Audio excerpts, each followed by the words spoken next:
Hi everyone. So we're looking now at the our Tiger Touch Pro. This is our lighting console that we have here. Um, it can be a mouthful when navigating it. I know you see all these different fixtures and parts on the board that can be a little intimidating at times. So what I'm gonna do is try to truncate all the basic, and when I say basic I mean just the fundamentals of what of the knowledge that you need to just functionally operate on the Tiger Touch board. Um, let's take a look at some of the buttons and switches that you'll be using just for the basic functionality of the board. At the top left of the screen, you have our power button right here. This is our secondary power button. There's actually a power button or primary power button to the back right of the board that is used to turn on the entire board. But we're not going to look at that for now. As I say, this is just to help you navigate basic functionalities of the board. So our secondary power button that we have right here, we'll be using to turn on and turn off the board. There's this USB 2.0 port right here that we can use to insert different softwares and files on the board, but we won't be using that now, so let's not focus too much on that. Down to the bottom left of the board, we have what we call our master fader.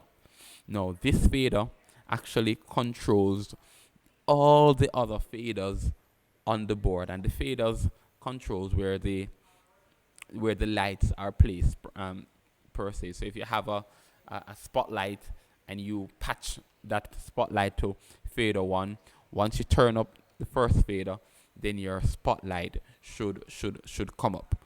And this master fader here controls all the other faders that you have on the board. Once it's down, then all of them, it doesn't matter if they're up or not, all the lights should be off. All right.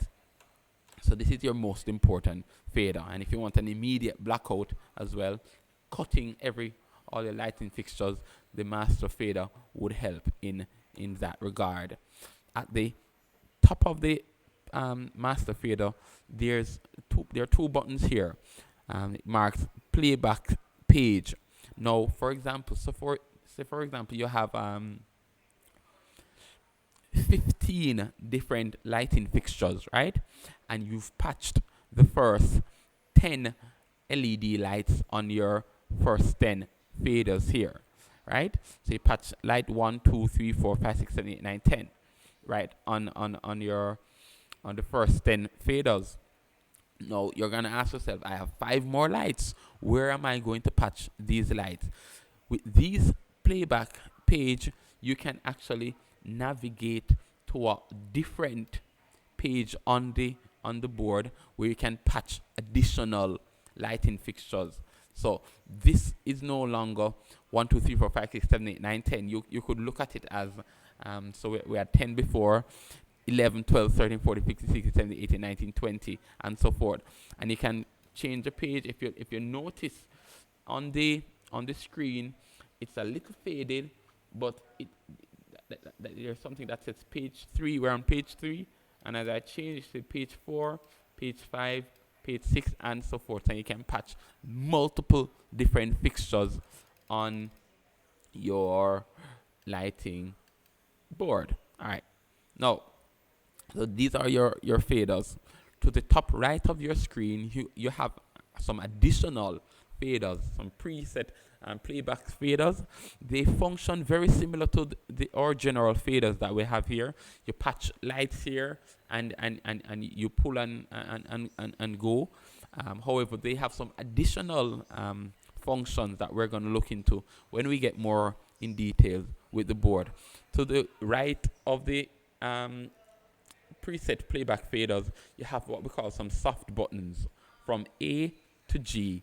We won't be looking at all of them. We may be using A and C, I believe, from time to time, but we won't be looking at all of them for now. This is just to kind of, as I said, truncate the information so you can understand that, and you're not too overwhelmed with all the different features on the board. Definitely we have our LCD screen right here, as you can see. Um, it shows everything that you're actually doing on the board. Picture it as your smartphone's screen. So everything that you do on the phone, you see it on your screen, and that's what we have up here. To the right of our board, most of the magic happens over here. So patching the lights, inputting the different fixtures in your board, navigating in between the fixtures, doing your whole lighting set, your lighting design. Most of it happens with this side of the board. You program the board from this side. As I said, it can look intimidating, but we'll just be looking at a few buttons over this side. Like we'll be using our record Q button here. This is something that you want to bear in mind. You'll be using your shift button sometimes to navigate between the soft buttons. Clear and the exit is mostly what you'll be using here. Or you'll also be using patch. This is when you're setting up your lighting board from scratch. You have your lights and you want to now set your lights to your board. So patch will come in handy there. To the bottom right here, you have this disk button. It helps you to navigate between shows. So once you or lighting design, let's call them lighting design. So once you've set a lighting design, you can actually save it and go back to it at another time that's convenient to you. This button here will help you to do that, and also to help you to start from scratch. You can select the this button right here. Notice some stuff will pop up on your screen, and you can load new show. You can load a show that you've already saved before, and stuff like that. So that's where disk will come in handy. And lastly, I believe you'll be using your locate button. This helps you to find your lights. So once you've patched them, your lighting fixtures into the board, then your locate button will help you to find these fixtures. You may notice these three nice wheels right here that seem like a gaming wheel. You spin like that. No, they're not gaming wheels. They help you to change the intensity of some of your lighting fixtures. Also help you to mix some of your colors, because the onboard colors may not be what exactly you want for your specific lighting design. These wheels help you to mix the different colors, but we won't be looking at that for now. As I said, it's just to give you a general overview of what you'll be using on the board. All right.